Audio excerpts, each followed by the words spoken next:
अस्सलाम वालेकुम वरहमतुल्लाहि वबरकातुहू। तमाम ईटी चैनल देखने वाले प्यारे दोस्तों को खुश आमदीद। मैं हूं दोस्तों मोहम्मद तैयब और आप देख रहे हैं मेरा यूट्यूब चैनल इलाज ताकि। अल्लाह सेहत दे आपको, आपके घर वालों को, अहलो अयाल को, दोस्तों को, जानने वालों को। प्यारे दोस्तों, आज मैं आपको पेचिस या लूज़ मोशन के बारे में बताऊँगा इंशाअल्लाह। ये एक इंतहाई तकलीफ़ दे मर्ज़ है जो बड़ी आंत में किसी भी तेज़ाबी मादा के हो जाने की वजह से, ये सुद्दा के पड़ जाने की वजह से होती है। इंशाल्लाह आज इस पर थोड़ी सी बात करेंगे और आपको एक दो नुस्खे बताऊंगा बड़े काम के। इंशाल्लाह जो है पेचिस की तमाम किस्मों में बड़े ही मुफीद हैं। तो सबसे पहले आपको बताता हूँ कि ये होता क्या है। आंतों के अंदर जब तेज़ाबियत इकट्ठी हो जाती है या सुद्दा पड़ जाता है तो उसकी वजह से ये होती है। पहले शदीद मरोड़ उठकर पतले पतले इसाल आते हैं और फिर उसके बाद होता ये है कि बार बार हाजत होने लगती है और साथ में ज़ोर से मरोड़ पड़ती है। तो सोदा की वजह से हो तो बाज़ औक़ात सोदा भी निकल आता है और खून भी निकल आता है। तो इसमें करना क्या होता है, सबसे पहले उसूल इलाज आपको बताता हूँ कि इस किस्म के मरीज़ को पहले कोई ऐसी चीज़ नहीं देनी चाहिए जो जाके पखाना को रोक दे, यानी काबिज़ात नहीं देनी चाहिए, कब्ज़ करने वाली कोई चीज़ नहीं देनी चाहिए जो अंदर जाके जो है पखाना को रोक दे। क्योंकि बाज़ औक़ात ऐसा होता है कि सुद्दा अंदर होता है और वो सुद्दा जो है रुक जाएगा, उससे शदीद दर्द या कोलंज वगैरह का बाइस बन सकता है। प्यारे दोस्तों, पेचिस एक ऐसी मर्ज़ है जो कई साल तक, कई अरसा तक जो है ये रह सकती है इंसान के अंदर। तो अब आपको इंशाल्लाह इसका इलाज बताऊंगा।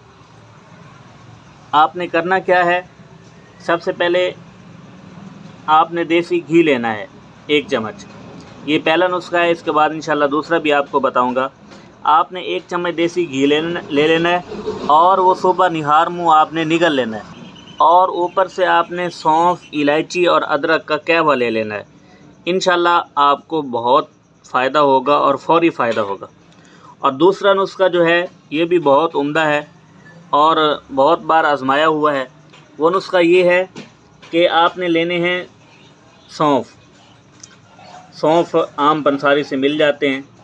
ये याद रखिएगा कि ये नुस्खा जो मैं अब आपको बता रहा हूँ ये इसहाल में, पेचिस में और आंतों की मरोड़ में जो है बहुत मुफीद है।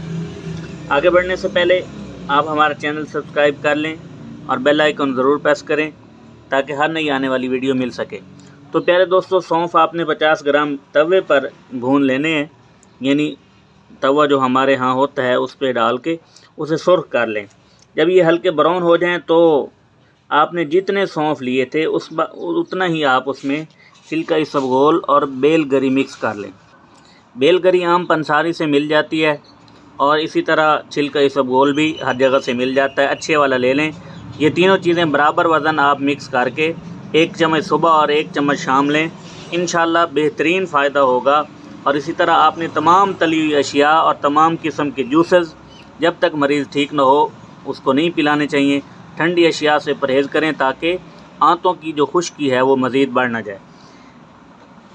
इस तरह की मज़ीद वीडियोज़ देखने के लिए आप हमारे चैनल को सब्सक्राइब ज़रूर कर दीजिए और बेल आइकन ज़रूर प्रेस करें ताकि हर नई आने वाली वीडियो आपको मिल सके।